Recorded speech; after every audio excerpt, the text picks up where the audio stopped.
Half wave rectifier हम लोग शुरू करते हैं। रेक्टिफिकेशन का क्या मतलब होता है? अगर एसी वोल्टेज आ रहा है उसको डीसी में हम चेंज कर रहे हैं तो इसको कहते हैं रेक्टिफाई कर देना, रेक्टिफिकेशन। और जो भी इलेक्ट्रिकल इक्विपमेंट ये काम कर पाता है उसे रेक्टिफायर कहते हैं। तो अब हाफ वेव रेक्टिफायर का क्या मतलब है? सबसे पहले तो आपको ये पता होना चाहिए कि भाई ये ट्रांसफॉर्मर बना हुआ है, ये हम लोग ने फर्स्ट सेमेस्टर में पढ़ा था। तो एक इनपुट वोल्टेज होता है, इनपुट वोल्टेज को प्राइमरी कॉइल में दौड़ाया जाता है और फिर इंडक्शन की वजह से यही वोल्टेज सेकेंडरी कॉइल में जाता है। आप चाहें तो कॉइल रेशियो एडजस्ट करके इसे स्टेप अप या स्टेप डाउन बना सकते हैं। आप कमेंट्स में बताइए कि ये स्टेप अप है या स्टेप डाउन है। मान लीजिए कि यहाँ नंबर ऑफ कॉइल्स ज्यादा है और यहाँ नंबर ऑफ कॉइल्स कम है, ठीक है।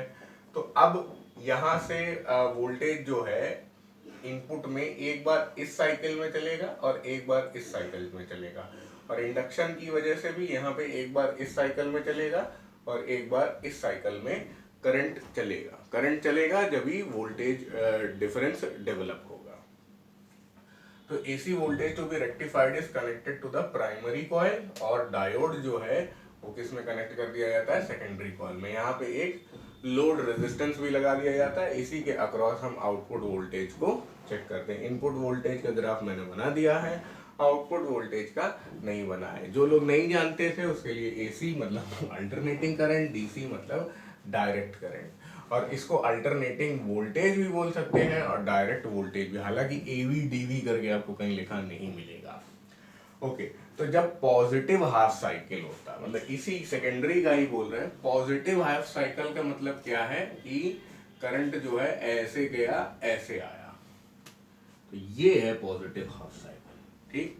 जब भी करंट कहीं से भी आप शुरू कर सकते हैं इसमें, क्योंकि ये एसी है, तो ये ऐसे गया ऐसे गया ऐसे आया, है ना। जब ये यहाँ आता है तब ये यहाँ ऐसे चलता है, तो ये पॉजिटिव हाफ साइकिल है, ठीक है। तो डायोड जो, अब करंट ऐसे जा रहा है और डायोड भी अपनी डायरेक्शन ऐसे बता रही है, तो ये फॉरवर्ड बायस वाली स्थिति होती है।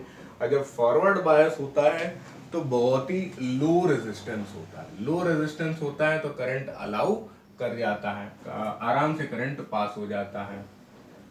बस पास हो गया तो यहाँ पे आउटपुट वोल्टेज बढ़िया दिख जाता है। अब ये स्टेप अप है या स्टेप डाउन है, उसके हिसाब से आउटपुट वोल्टेज या तो ज्यादा आता है या कम आता है। मैं यहाँ पे ज्यादा स्टेप अप स्टेप डाउन की चिंता नहीं कर रहा हूँ क्योंकि वो पिछले सेमेस्टर में था, अब ये आ गया, ठीक है।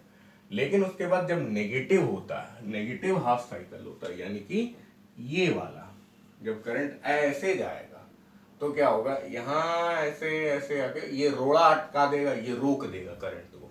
क्यों रोक देगा? Because of very high resistance.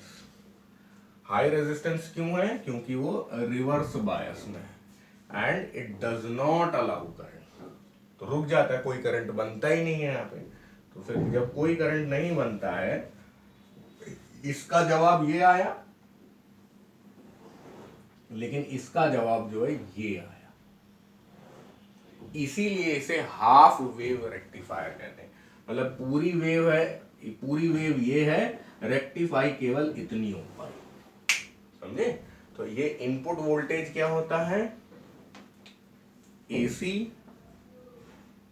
Output voltage क्या होता है?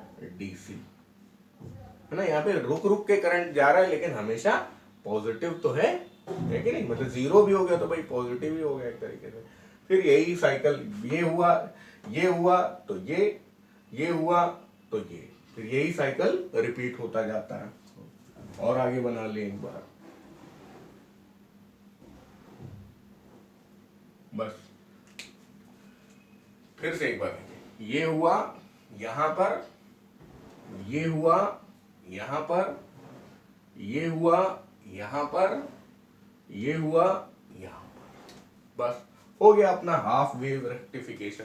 यहाँ पे वोल्टेज वर्सेस टाइम बनाया, यहाँ पे भी वोल्टेज वर्सेस टाइम बनाया।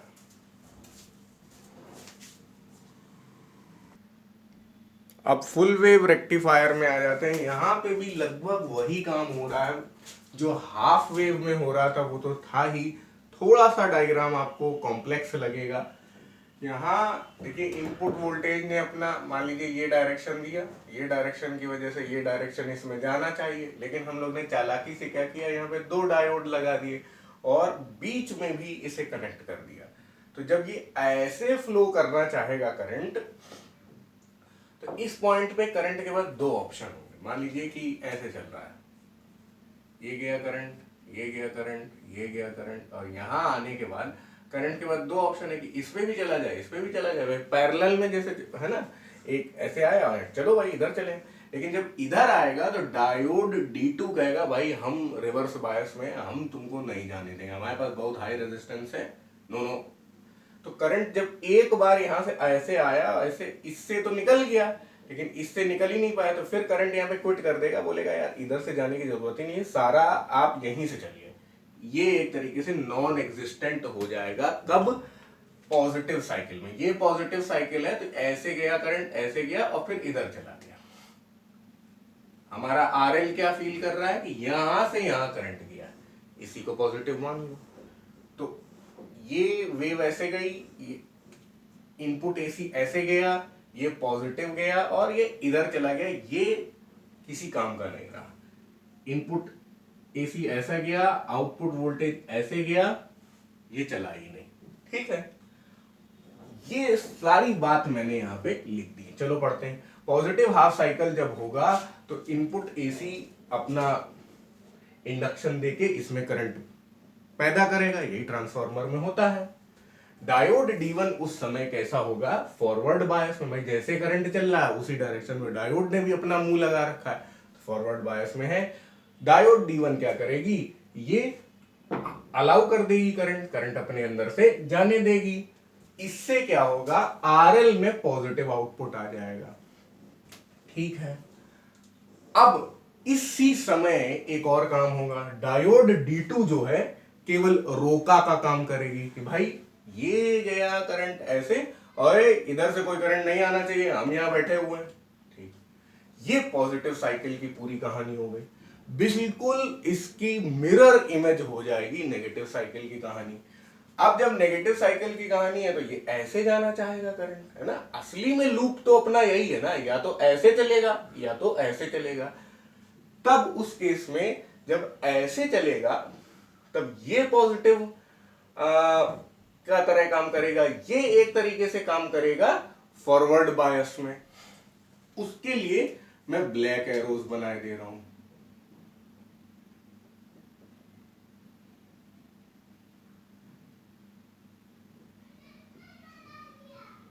यहां पे दिख रहे होंगे आपको। अब ये वाली जो डायोड है वो रोका करके बैठ जाएगी, ये ऐसे आओ ऐसे आओ, और यहां से जो करंट फट के ऐसे जाएगा भाई हम रोक देंगे।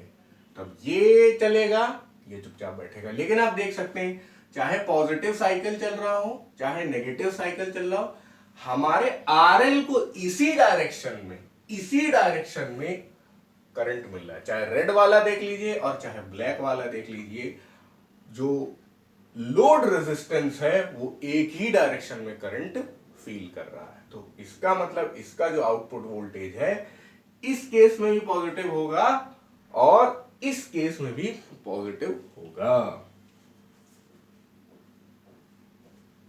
बस ये ऐसा बन गया।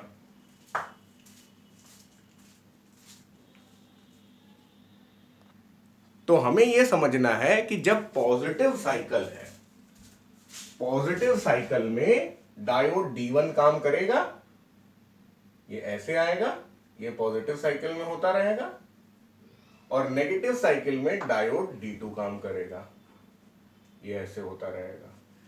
इस डायरेक्शन और इस डायरेक्शन से हम पॉजिटिव नेगेटिव देख रहे हैं डायरेक्शन इनपुट वोल्टेज की, क्योंकि इनपुट से ही ये आ रहा है या ये आ रहा है, तो ये इनपुट का है। लेकिन आप देख रहे हैं कि इस डायरेक्शन और इस डायरेक्शन को हम हमेशा एक ही जगह देख रहे हैं, चाहे इस साइकिल से आए चाहे इस साइकिल से आए, दोनों ही सिचुएशन में आउटपुट वोल्टेज अपना एक ही डायरेक्शन में, तो हम उसे पॉजिटिव मान ले रहे हैं। ये एसी है, ये डीसी है, अरे क्योंकि हमेशा पॉजिटिव है तो डीसी है। ये हाफ वेव से भी बेहतर है, हाफ वेव में क्या हो रहा था, ये ऐसे होकर यहाँ जीरो हुआ जा रहा था, जीरो होने में तो उस टाइम पे करंट ही नहीं रहेगा, तो बल्ब अपना बुझ जाएगा, हम ये नहीं चाहते। यहाँ लगातार बल्ब अपना जलता रहेगा डीसी से।